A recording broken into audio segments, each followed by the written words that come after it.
지금부터 솔직하게 예 아니오로 대답해보세요. 나는 넷플릭스에서 뭐 볼지 고르다 포기한 적이 있다. 나는 괜찮은 사람인데도 100% 확신은 없어서 사귀지 않는 적이 있다. 나는 맛집 찾는다고 10분 넘게 길 위에서 리뷰 검색한 적이 있다. 쿠팡 네이버에서 최저가 찾느라 결국 그날 못 산 적이 있다. 세계적인 심리학자 베리 슈워츠는 대학생들을 모아 이런 질문들을 물었습니다. 그리고 질문에 예가 많은 순서대로 상위 25%의 학생들은 맥시마이저, 극대화자라고 불렀고 하위 25%의 학생들을 세티스파이스, 만족자라고 불렀죠. 그리고 이들이 졸업 후 어떤 인생을 사는지 관찰했습니다. 만족자들의 평균 연봉은 7천만 원이었지만 극대화자들은 8,500만 원, 만족자들보다 20%나 더 벌었습니다. 하지만 연구진이 우울증 위험도도 측정해본 결과 만족자들은 6%만 우울 증세를 보였지만 극대화자들은 44%가 우울 증세를 보였습니다. 이번엔 동네 마트입니다. 연구진은 사람들에게 무료로 과일잼을 시식해보게 합니다. A 코너에는 잼을 6가지만 진열했고 B 코너에는 24가지를 진열했죠. 어느 쪽에 사람이 더 많이 몰렸을까요? 당연히 24가지 쪽이었습니다. 아무래도 선택지가 더 많으니까요. 그럼 시식은 얼마나 실제 구매로 이어졌을까요?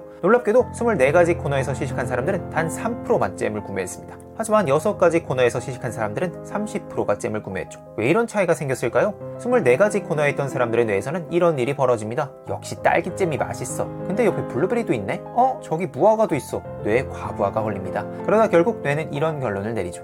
몰라, 나중에 사야겠다. 이번엔 청춘 남녀들을 모아 온라인 데이팅 앱으로 매력적인 이성들을 보여줍니다. A그룹에게는 6명만 보여주었지만 B그룹에게는 24명을 보여주었죠. 그리고 마음에 드는 사람 1명을 골라 데이트를 하게 합니다. 그 결과 A그룹은 B그룹보다 자신의 데이트 상대에 더 만족했습니다. 하지만 실험은 여기서 끝이 아닙니다. 한 그룹은 데이트 상대를 중간에 바꿀 수 있게 했고 다른 그룹은 상대를 절대 바꿀 수 없게 만들었습니다. 그 결과 24명을 본 번복 가능 그룹은 상대에 대한 만족도에 68점을 주었지만 6명만 본 번복 불가 그룹은 90점을 주었죠. 하버드대 심리학자 데니얼 길버트 교수는 학생들에게 사진 수업을 듣게 합니다. 학생들은 캠퍼스를 돌며 사진을 찍었고 그중 최고의 2장을 뽑아 크게 인화했죠. 길버트가 말합니다. 이 중 하나는 학교 기록용으로 제출하고 하나는 집으로 가져가시면 됩니다. 그리고 학생들을 두 그룹으로 나눠요.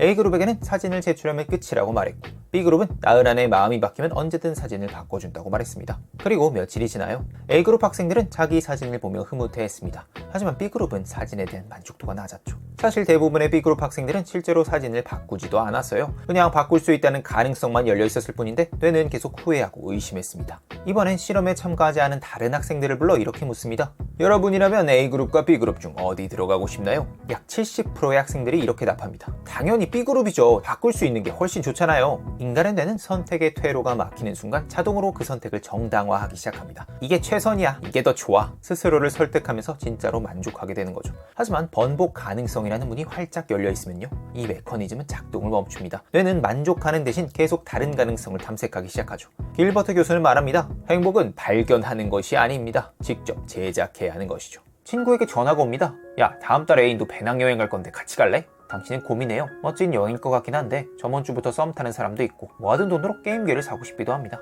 결국 당신은 안 간다고 대답해요.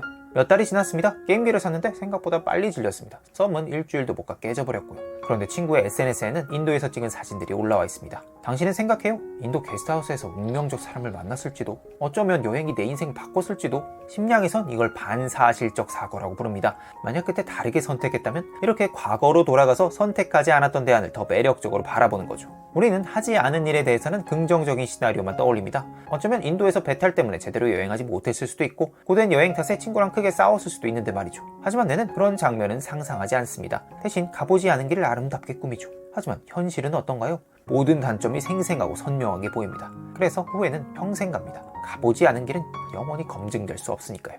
극대화자가 만족자보다 7배 더 불행하다는 사실 기억하시나요? 슈워츠 박사의 연구 결과 극대화자가 겪는 불행의 주범도 바로 후회였습니다. 극대화자는 선택하기 전에 모든 선택지를 비교합니다. 선택한 후에도 선택하지 않은 것들을 계속 생각하죠. 저거 살걸, 저기 갈걸, 저 사람이랑 사귈걸. 끝없는 만약에가 현재 선택의 가치를 좀먹습니다. 그래서 남들보다 연봉을 2배도 받아도 다른 회사에 갔으면 더 받았을지도 모른다는 생각에 행복할 수 없는 거죠. 당신의 연봉이 300만 원 올랐습니다. 날아갈 것 같아요. 그런데 알고 보니 동료의 연봉은 500만 원이나 올랐습니다. 갑자기 300만 원이 푼돈처럼 느껴져요. 방금 전까진 기뻤는데 지금은 화가 나죠. 상황은 변한 게 없는데 말입니다. 심리학에선 이걸 선택의 역설이라고 부릅니다. 선택지가 많을수록 비교 대상이 많아질수록 오히려 만족하지 못하게 되는 현상이죠. 그렇다면 대체 어떻게 해야 할까요? 어떻게 해야 만족자들처럼 맘 편히 만족할 수 있을까요? 슈워츠 박사는 만족자들이 쓰는 특별한 전략들을 소개합니다.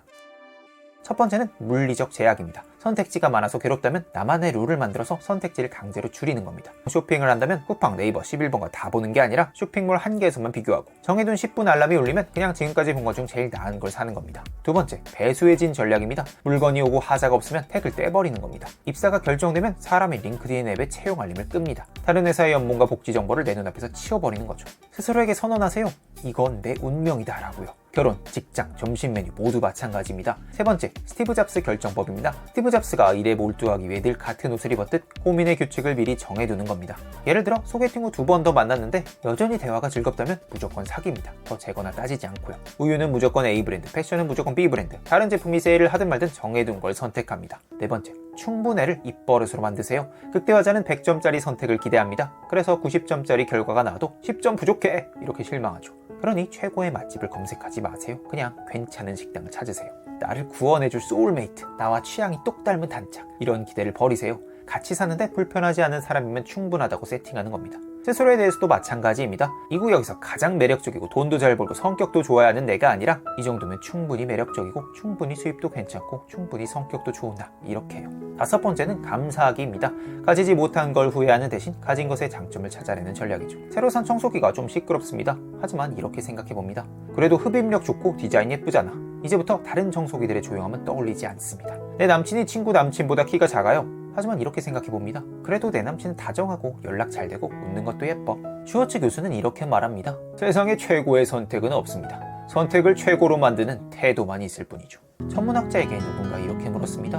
선생님, 밤하늘에 별이 몇 개나 있나요? 우리 은하에만 약 2천억 개가 있지요. 그 중에 가장 아름다운 별은 뭔가요? 천문학자가 웃으며 대답합니다. 가장 아름다운 별은 지금 당신이 올려다보는 바로 그 별입니다. 오늘 밤은 그리 길지 않으니까요. 극대화자는 최고의 별을 찾습니다. 그리고 아무 별도 제대로 보지 못하죠. 만족자는 고개를 들어 하늘을 봅니다. 그리고 눈에 들어온 별을 바라봐요. 그리고 그 별이 충분히 아름답다고 느낍니다. 어쩌면 삶에서 가장 중요한 일은 최고를 선택하는 것이 아니라 우리가 선택한 것을 최고로 만드는 일일지도 모르겠습니다.